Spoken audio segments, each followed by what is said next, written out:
The history of Nalanda university. दोस्तों, दुनिया जब रोटी की तलाश करी तब हिंदुस्तान की धरती पर दुनिया का सबसे बड़ा और विश्व का पहला विश्वविद्यालय खुल रहा था, जहां केवल हिंदुस्तान के स्टूडेंट ही नहीं बल्कि पूरी दुनिया के स्टूडेंट विश्वविद्यालय की ओर खींच चले आ रहे थे। इस विश्वविद्यालय ने भारत को आर्यभट्ट जैसा महान गणितज्ञ दिया। इसी विश्वविद्यालय ने शीलभद्र, धर्मपाल, चंद्रपाल, गुणमती और स्त्रीमती जैसे विद्वान दिए। यही नहीं, इस विश्वविद्यालय में China, Nepal, Burma, Vietnam, Thailand जैसे देशों से भी छात्र पढ़ने आया करते थे और इसी ने भारत को विश्व गुरु बनाया था। लेकिन कुछ धर्मांध लुटेरों ने इस महान विश्वविद्यालय को नेस्तानाबूद कर दिया। तो चलिए जानते हैं कि आखिर क्यों इस महान विश्वविद्यालय नालंदा को बख्तियार खिलजी ने जला दिया था। आइए इसके क्रमवार इतिहास को जानते हैं। नालंदा विश्वविद्यालय ये भारत के बिहार राज्य के नालंदा जिले के राजगीर में स्थित है, जिसकी स्थापना गुप्त काल के दौरान 5वीं सदी में कुमार गुप्त प्रथम के द्वारा की गई थी। नालंदा विश्वविद्यालय एजुकेशन के साथ ही भारतीय स्थापत्य कला का एक बेजोड़ नमूना था। ये जानकर हैरानी होगी कि उस समय नालंदा यूनिवर्सिटी में 300 बड़े कमरे, 7 बड़े अध्ययन कक्ष के साथ ही 9 मंजिला एक विशाल पुस्तकालय था, जिसमें 3 लाख से ज़्यादा भारतीय विद्वानों द्वारा हाथों से लिखी पुस्तकें और पांडुलिपियाँ थी, जो भारतीय दर्शन, गणित, विज्ञान और समाजशास्त्र के अलावा उपनिषदों और पुराणों की शिक्षा देती थी।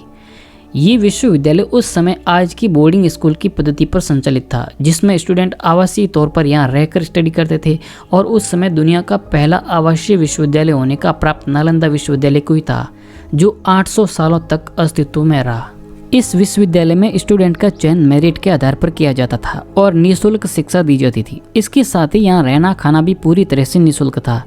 इस विश्वविद्यालय में एक समय में 10,000 से अधिक स्टूडेंट पढ़ते थे और करीब 2700 से ज़्यादा टीचर अध्ययन करवाते थे।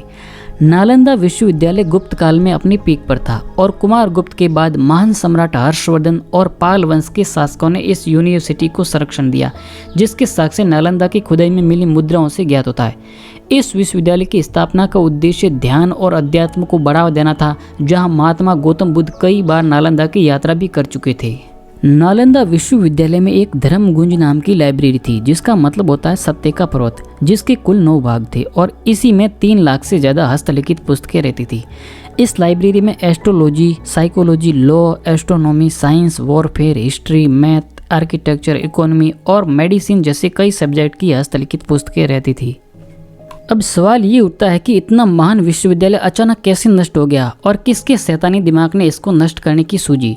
तो बता दें कि 1193 ईस्वी में अफगानिस्तान के हेलमंड के तुर्की जाति का क्रूर योद्धा और तुर्की का सेनापति मुस्लिम शासक बख्तियार खिलजी, जिसका पूरा नाम इख्तियार अल दीन महमूद बख्तियार खिलजी, वो भारत आया और उसने बंगाल और बिहार में अपने साम्राज्य की स्थापना की। खिलजी का मकसद बिहार और बंगाल को जीतकर मुगल साम्राज्य की स्थापना करना था और वह उसमें सफल हो गया। बख्तियार खिलजी ने बंगाल और बिहार के कई जगहों पर हमले करवाए और प्राचीन विरासत को नष्ट करवाया। इतिहासकारों के अनुसार खिलजी द्वारा नालंदा विश्वविद्यालय को जलाने के पीछे की जो वजह बताई वह बड़ी हैरान करने वाली है। कहा जाता है कि 12वीं सदी के अंत में बख्तियार खिलजी बीमार पड़ जाता है और उसके हकीम खूब उपचार करते हैं, लेकिन वह ठीक नहीं हो रहा था। तब खिलजी को किसी ने सलाह दी कि नालंदा विश्वविद्यालय के आयुर्वेद विभाग के आचार्य राहुल श्री भद्राचार्य से उपचार कराए। तो खिलजी आचार्य को बुलवाता है और शर्त लगाता है कि वह किसी हिंदुस्तानी दवाई का सेवन नहीं करेगा और उसके बाद भी अगर वह ठीक नहीं हुआ तो वह आचार्य की हत्या करवा देगा। अगले दिन जब आचार्य उसके पास कुरान की बुक ले गए और कहा कि कुरान की पृष्ठ संख्या इतने से इतने तक पढ़िए तो आप ठीक हो जाएंगे, जब उसने पढ़ा तो वह वाकई में ही ठीक हो गया। लेकिन खिलजी को उसके ठीक होने की खुशी नहीं हुई, बल्कि उसको गुस्सा आया कि उसके हकीमों से भारतीय वेदों का ज्ञान क्यों श्रेष्ठ है। उसने बौद्ध धर्म और आयुर्वेद का एहसान मानने के बदले 1199 ईस्वी में नालंदा विश्वविद्यालय की लाइब्रेरी में आग लगा देने का हुक्म दे दिया और बख्तियार खिलजी के आदेश पर नालंदा विश्वविद्यालय में आग लगा दी और लाइब्रेरी की 3 लाख से ज़्यादा पुस्तकें जलकर खाक हो गई। कहते हैं कि धर्मगुंज लाइब्रेरी की पुस्तकें 3 महीने तक जलती रही। यही नहीं, खिलजी ने हजारों धर्माचार्यों और बौद्ध भिक्षुओं को भी मौत के घाट उतार दिया। नालंदा विश्वविद्यालय सालों साल तक जलता रहा और भूमि की गर्त में दब गया। लेकिन इतिहासकार अलेक्जेंडर कनिंघम के द्वारा ये महान विश्वविद्यालय पुनः खोजा गया। इसके अलावा चीनी यात्री वेन च्वांग इत्सिंग के विवरण में भी इसके बारे में विस्तृत जानकारी मिलती है। वेन च्वांग भी इस विश्वविद्यालय में बतौर स्टूडेंट और टीचर के रूप में भी रह चुका था। भारत सरकार ने इसकी ऐतिहासिक महत्व को देखते हुए 18 देशों के समर्थित अंतर्राष्ट्रीय विश्वविद्यालय को पुणे 25 नवंबर 2010 को स्थापित किया, जिसको स्थापित करने में पूर्व दिवंगत राष्ट्रपति APJ अब्दुल कलाम साहब का सबसे बड़ा हाथ था। अभी हाल ही में भारत के प्रधानमंत्री नरेंद्र मोदी ने नालंदा विश्वविद्यालय में एक और नए कैंपस का उद्घाटन किया, जो नालंदा के प्राचीन गर्व को पुणे लाने में मदद करेगा।